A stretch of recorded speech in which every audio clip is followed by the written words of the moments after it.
Bonjour et bienvenue dans cette sixième vidéo consacrée à la schématisation électrique et plus particulièrement à un plan industriel. Et dans cette vidéo, nous allons voir la partie verrouillage électrique, donc une partie qui est très utilisée, notamment quand on est sur de l'inversion de sens de rotation d'un moteur. Nous, dans un premier temps, étant donné qu'on n'est que sur du schéma de commande, on va s'intéresser juste à l'activation et désactivation de voyants. Donc dans le cahier des charges, il est indiqué qu'une simple impulsion sur le bouton poussoir S1 doit activer le voyant H1. Donc là, derrière cette ligne-là, j'ai l'auto-maintien qu'on a vu dans la vidéo précédente. Pour allumer le voyant H2, il suffit d'une simple impulsion sur le bouton poussoir S2. Donc là, ça signifie qu'il y a un deuxième auto-maintien. Donc, deuxième auto-maintien, premier auto-maintien. Il est électriquement impossible d'avoir les deux voyants allumés en même temps. C'est soit H1 est à 1, soit H2 est à 1, mais je ne peux pas avoir les deux d'activés. Dans tous les cas, pour éteindre les voyants, il faut une simple impulsion sur le bouton poussoir S0. Donc, on a vu dans la vidéo précédente que dans l'automaintien, il faut arriver à le désactiver. Et dans tous les cas, S0 va me désactiver les automaintiens. L'installation, elle, est en 24 volts courant continu et protégée par un disjoncteur Q4. Donc, au niveau du circuit, je vais reprendre simplement, je ne vais pas redessiner forcément le rectangle comme j'ai l'habitude de faire. Je vais plutôt prendre des flèches. Donc là, j'ai le 0 volt courant continu en DC. Et ici, j'ai le 24 DC qui arrive. Hop. L'installation est donc protégée par un disjoncteur, donc il n'y a pas forcément d'explication plus que ça. Bon, bah, le client n'est pas chiant, on va rester sur du bipolaire, et on va l'appeler Q4. Le disjoncteur, donc, a sa partie 0 volt, on vient en direct, et au niveau du 0 volt, je tire un trait. Ici, bah, je vais pouvoir aussi tirer un trait. Ouais, hop, voilà. Donc j'ai besoin d'un automaintien. Donc un premier automaintien, bon déjà je sais que j'aurai une bobine de contacteur que je vais appeler bah, par exemple KA1. Je vais avoir un voyant qu'on va nommer H1. Je vais avoir un deuxième contacteur, parce que j'ai deux automaintiens dans mon installation. Donc je l'appelle KA2. Et je dois avoir donc un deuxième voyant que je vais appeler H2. Donc voilà au niveau de mes récepteurs. Pardon. Donc automaintien, si on regarde de la vidéo précédente, eh bien je vais avoir besoin d'une ligne de commande. Ma ligne de commande est gérée par un bouton poussoir. Donc le bouton poussoir S1 va m'activer KA1. Ce même bouton poussoir doit me permettre d'allumer le voyant KA1. Et comme j'ai l'utilisation de l'automaintien, je vais mettre en parallèle mon contact d'automaintien. KA1. J'appuie sur S1, j'active la bobine passe à l'état 1, le contact s'enclenche, maintient la bobine K1 active, ferme ce contact et allume le voyant. Dans l'utilisation de H2, je vais faire exactement pareil. Je vais juste changer mes données. Alors, c'est juste pour l'explication, hein, mon schéma n'est pas encore terminé, n'est pas encore clôturé. Hop, donc je vais avoir besoin du bouton S2, de l'automaintien KA2,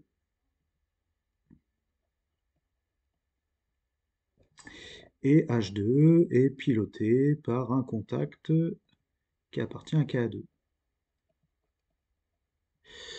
Donc automaintien pour H2, automaintien pour KA1, automaintien pour H1, donc là tout est fonctionnel. La seule différence, enfin la seule difficulté, c'est que si j'appuie sur S1, mon ampoule H1 va être allumée et rester allumée. Si j'appuie sur S2, mon ampoule H2 va s'allumer, va rester allumée. Donc là, bah, je ne réponds pas encore au cahier des charges, parce qu'on me dit que électriquement, c'est impossible de laisser permettre d'avoir H1 et H2 d'actifs en même temps.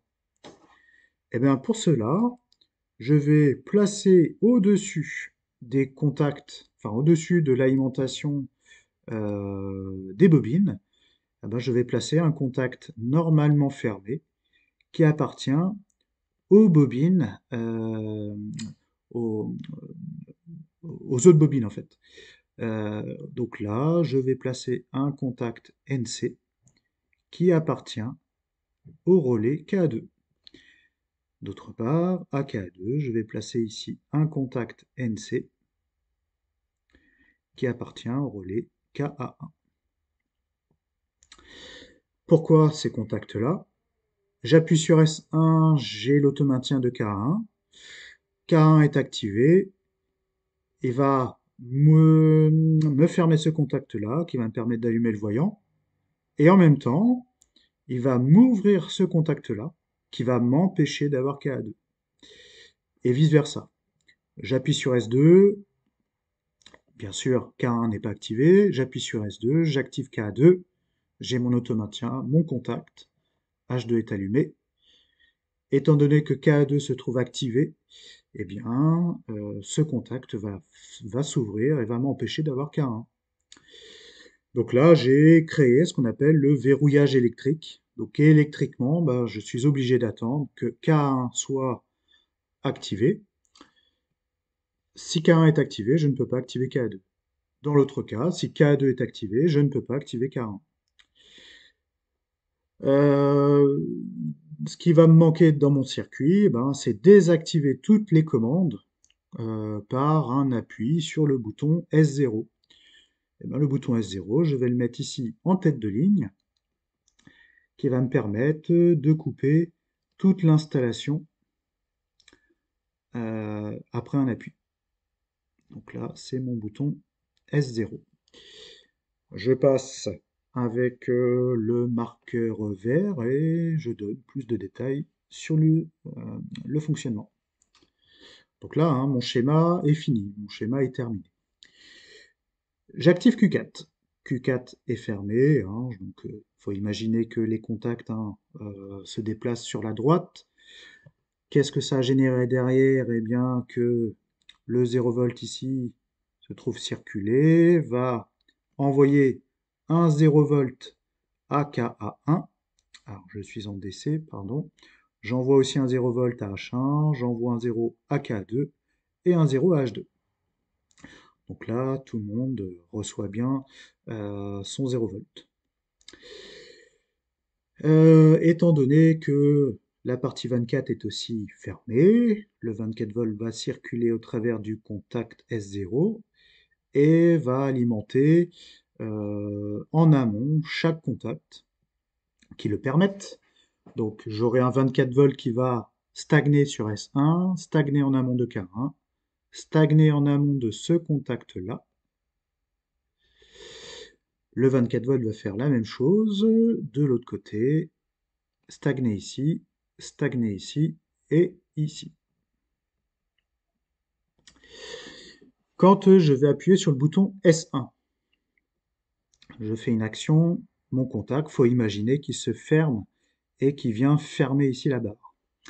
Donc mon 24 volts va circuler et s'il voit que tous les contacts, toutes les connexions le permettent, va permettre d'activer le relais KA1.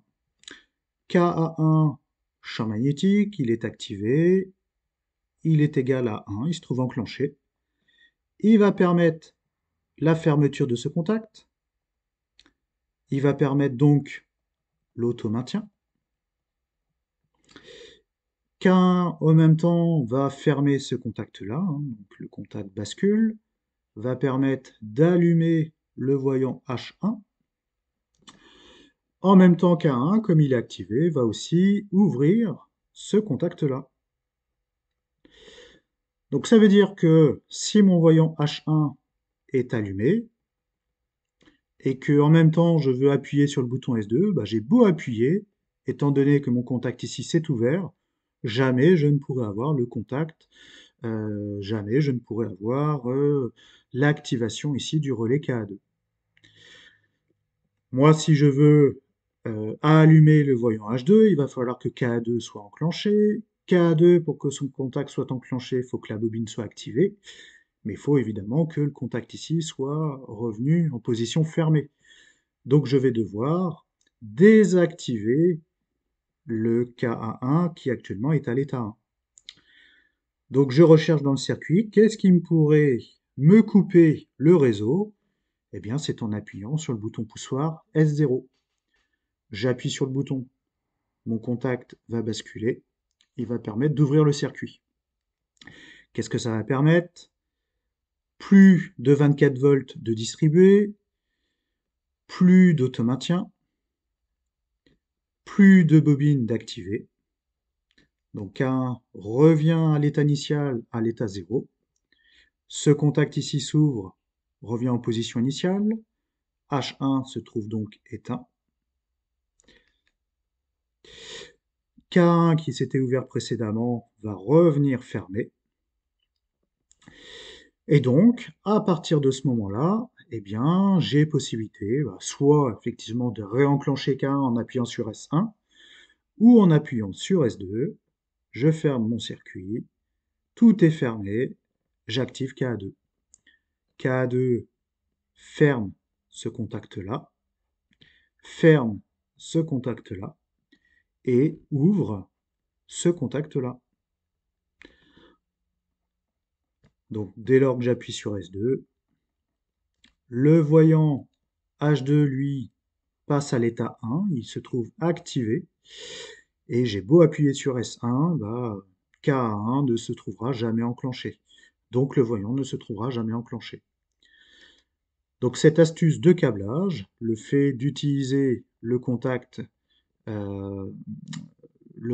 NC de la bobine en face, va me permettre de créer ce qu'on appelle le verrouillage électrique pour empêcher d'avoir deux commandes en même temps.